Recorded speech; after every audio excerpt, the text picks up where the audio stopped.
around the 1970s, early 1980s, by this new idea that shareholders own corporations and that they should maximize shareholder value.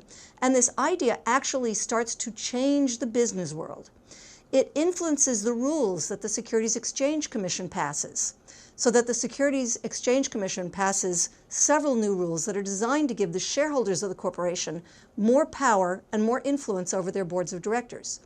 It influences the tax code, where in 1993 we get a new rule that says that companies that want tax deductibility must tie their executive pay to a so-called objective performance metric, which means that share price becomes the determining factor in how much executives are paid.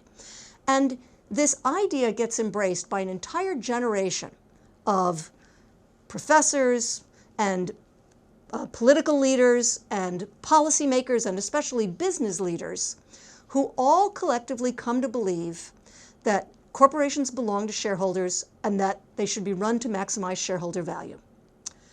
And here is the problem. Although this idea now drives much of the American business sector, it doesn't seem to be working out that well.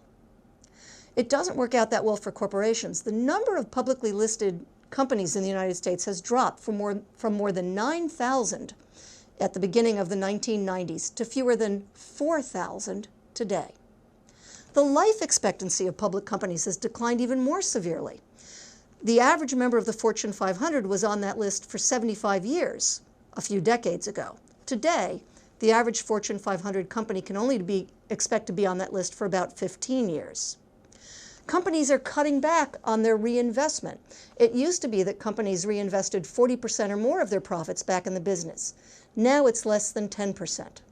A lot of people believe that our companies are becoming less innovative. And when you look at shareholder returns, the odd thing is that maximizing shareholder value doesn't seem to have increased shareholder value. Shareholder returns are, if anything, slightly less than they were in the managerialist era. What's going wrong